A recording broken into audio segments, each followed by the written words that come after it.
Hello and welcome back to the B&B Show. I'm Andy Blalock, joined by... My name is Kevin. That's my name. Bishaw. Is it Bishaw? It's Besaw. Bishaw? Besaw. So your initials are KC. B. KC. I'm gonna smash your face. KC. Is candy better? Candy is better. That's Candy when you. is much better. Yeah. Yeah, someone accidentally in a meeting and they have been excommunicated from the church. That was your dad. Combined our names. Oh, was it him? Yeah, it was definitely him. Candy. Oh, well then I renounce him. He's your dad now. He's always been your dad. You're not wrong. Good to see you all. It feels like it's been a while. Has it been a while? It's been 2 weeks since we filmed the last one. Also, feels hi, so- Mom. I'm glad you're watching today. I Hi. hope you laugh. I love you. I can't say the same for Andy. I love you more. Uh-huh. I love you mostest. You never got to work with. Did you get to work with her? You're good at At the grammar. hospital? I worked in the kitchen. I did. Yeah, but was she there? Yeah, Medical she was Center? at Jupiter Med. But my department didn't have to really deal with her. I love you, Mom. What a wonderful way to say it. I didn't occasionally Had to put up with her. No, deal with her. No, I'm not the one that got her Tolerate her. orders wrong. Okay, I was the one who got it the closest. I'm the than one everyone. that got to eat everything. Yes, you did. It was- I wish I would have worked in there. Well, I liked working with Rick. That was fun. We would have been fired. What are we talking about?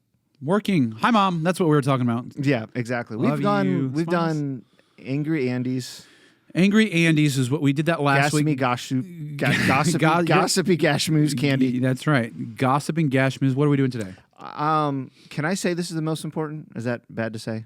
I don't know. I don't know. Is this the last one? Is this the fifth one? No, this is the third one. We're just winging it. Yeah.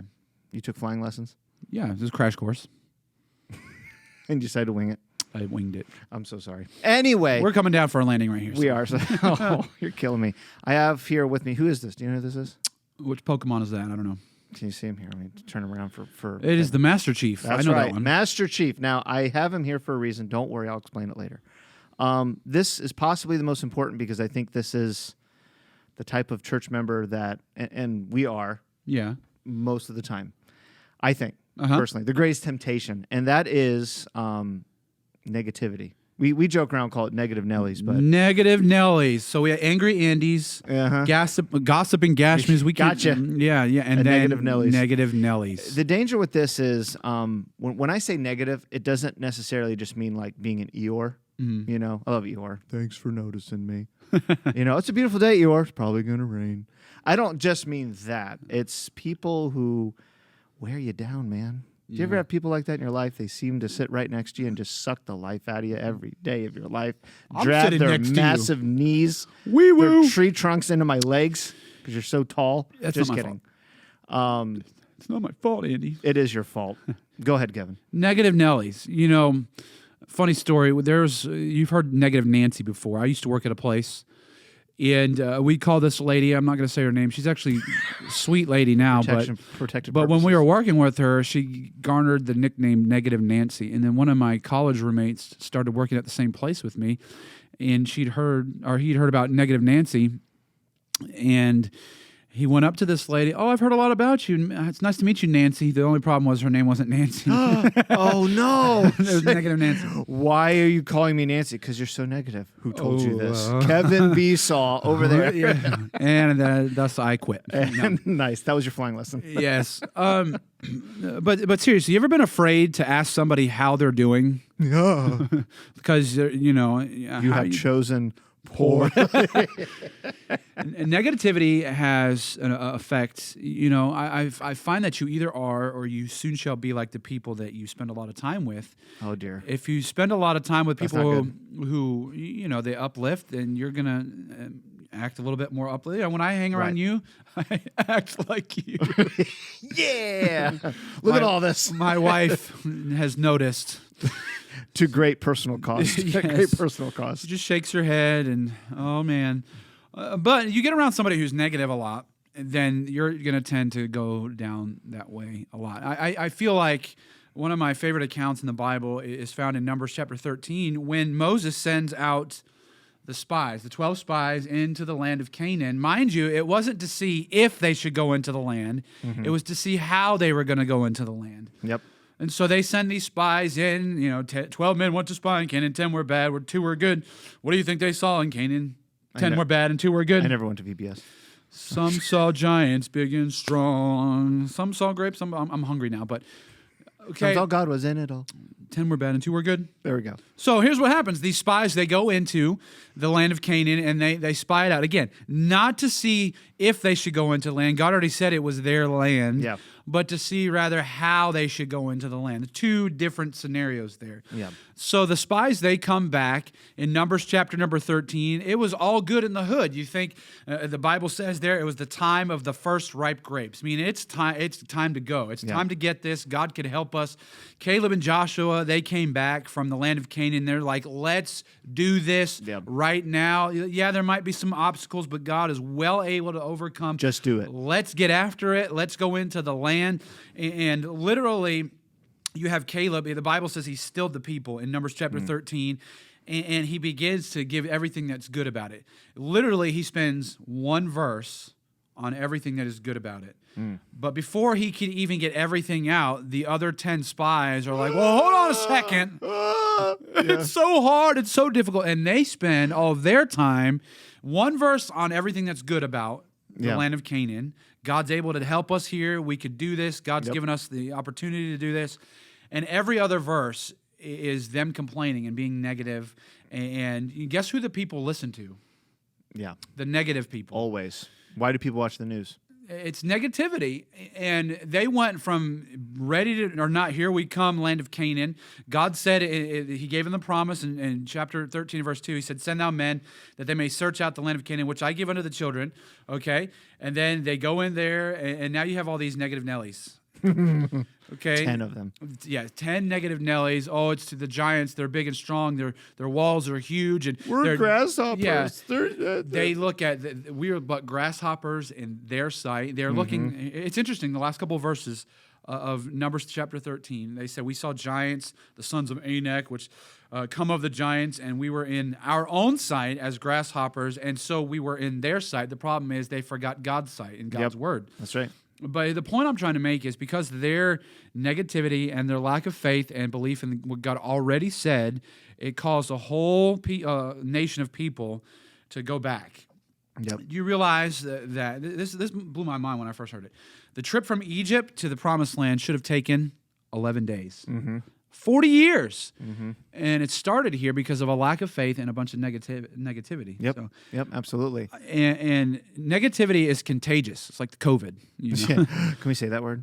The Rona. Say that Sorry. word. The Wuhan. The bats. Bat. Oh, that's gross. That's what they make. The sound they make. We're not talking about the fruit bats, not the cute little ones that go.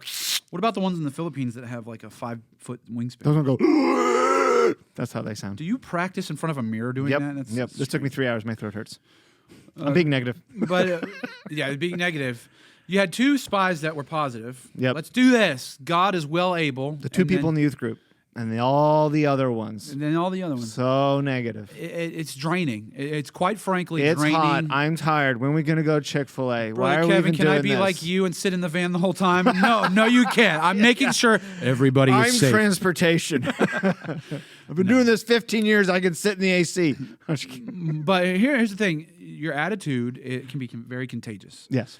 Especially in youth group. If you're gung-ho for the Lord, I find out that's people see that and man, I want to be all in for God. And the opposite is true. If it's too hard, or I just can't do this, or why do we have to? That also is contagious. And unfortunately, negativity is more contagious than somebody who has fire for the Lord. So that's our default setting. Yeah. You ever go on options or your computer? You want to reset to your default settings? Why do you keep asking me? If I wanted that, I would have them in the first place. You're being negative. Yeah, I am. But what do you have to say? I am. There you go. Much speaking doth weary. Weary with much. Well, now I will push back. One thing I'll say is we're not saying pushing back. A disclaimer is that people have trials. They have terrible burdens in their life, and Jesus Christ said to rejoice with them that rejoice, and we focus on that, but also says to weep with them that weep. Right. You don't go to someone who just lost a loved one and said, "Hey, buck up, buddy. You're being negative." No. No, I mean, that's not quite what we're. No, that's not what we're saying. No, that's not, because some people do take it that way. Yeah, I've been to funerals before where other people admonished others to stop crying because, hey, what's the big deal? Like, no, Jesus was a man of sorrows and acquainted with grief. He wept at Lazarus' funeral. There are sorrows in this world, and people need your encouragement and uplifting, and there may be people who are downtrodden and downcast. They're not bad people, no. However, there are people in churches everywhere, what we're talking about, who complain about every little thing. That there is no good. I remember when I know I'm not gonna go too many stories, but I remember when Mom passed away that my dad had every reason to be, downtrodden, downcast, and yet still faith was poured out of his lips. He would say affirmations of gratitude to God, things that when Mom passed away, it was a very unpleasant experience. It was watching her fade away the way she did. But there were some things, even in the midst of those darkest days, to be grateful for, because there has been ways people pass away that are even worse, way worse. And there was mercy. It doesn't look like it in the time there, but God did show mercy in some ways. It's hard to talk about, but there's just people. Dash burn it. No matter what you do, it's Eeyore, but worse. Yeah. And they're always negative. Just as an example, Brother Kevin just mentioned the people of Israel. That's me. And just a few, this is one of my favorite in the Bible. A few chapters back, it said, when the people complained, it displeased the Lord, and the Lord heard it, and his anger was kindled. You want to know how God feels about complaining? His anger was kindled, and the fire of the Lord burnt among them and consumed them that were in the uttermost part of the camp. And the people cried unto Moses, Moses, it's hot. And Moses prayed unto the Lord, and the fire was quenched. Thank goodness for Moses, by the way. Yeah. How many times did he intervene? And he called the name of the place Taberah, because the fire of the Lord burnt among them. This is negative Nelly Lane. See all the burnt corpses? This is the people who whined. That's how God views complaining. And then right after that, immediately after that, the verse says, and the mixed multitude that was among them fell a-lusting, and the children of Israel also wept again and said, who shall give us flesh to eat? This is my favorite, all right? And we remember the fish which we did eat in Egypt freely. Freely? Did you? ate in Egypt freely? You weren't slaves? You forget the whip on your back and, the children, let's toss them in the river and let's play happy, hungry gators. Let's... Crocodiles, did they technically. forget? But Yeah, they were crocodiles. Actually, did you forget all that? So they say, we did eat in Egypt freely. The cucumbers and the melons and the leeks and the onions and the garlics and the Chick-fil-A and the sauce. And now our soul is dried away. Did you say Funyuns? Yes, Funyuns. And I hear there is nothing at all, nothing, besides this manna before our eyes. Everything negative that was coming, why did God not burn them again? I was looking like, okay, where is he burning them again? Is this where the earth opens up? That's called mercy. Yes, that's called God's merciful. mercy. How could you complain? You just came out of a nation of bondage for about 8 generations. Maybe But they had more. onions and leeks and garlics and fish. We did eat freely. Never mind, our children were thrown in the river Nile. They probably still had the scars. That's true. On their back That's from unreal, the man. taskmaster. They weren't out there that long. It's still pretty fresh. We ate freely. We remember. That's how quickly man goes to the negative. They complain. Anyway, so when I read this, what I think about is perspective. They said there's nothing at all. There's nothing besides this manna. Oh yeah, and there's this really big cloud of pillar cloud. And at night it's fire and it's kind of cool and it scares everyone else away so we don't get killed in the middle of the night. But still we have nothing. We have nothing. Negativity is simply a matter of perspective. And you have to ask yourself 2 questions. What perspective do you have? And what perspective does the people around you have that you choose to be with? Because if you find yourself always spouting off complaints every 5 seconds. Why do we always have to go to Culver's? Yeah. Well, I would complain about that. Or you're around people who constantly so I did this and I'm a fan and I couldn't really do this and this and you're just kind of sitting there and you can just feel the life being sucked dry. Run away. No, you have to ask yourself, are you that kind of person? Are you around that kind of person? Being negative is really 3 things, and I'll be quick. Number 1, it's about provision, and that's what these people are talking about. God doesn't provide. It's not fair. Why don't I have this thing? Some people are negative because of position. Okay. I don't have a boyfriend. I don't have a girlfriend. I don't know I'm doing college. I don't know if my siblings get more than I do. And that's true. They do. You got a little bit of drool over your I know, God. It's all about. And then last thing, and this is the most famous, people are negative about other people. Provision, position, and then people. Because this person was mean to me. This person didn't talk to me. This person is a really brute. And they are. I understand that. Yeah. I mean, Jesus' own disciples, after several years of training and ministry, hey, I'm gonna die for the kingdom of heaven. And guys, hello, Peter.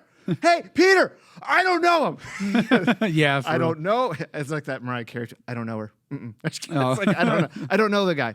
After all those years, I mean, they all forsook him and fled. Mm-hmm. And there's a lot of things you can obsess about how people treat you. Yeah.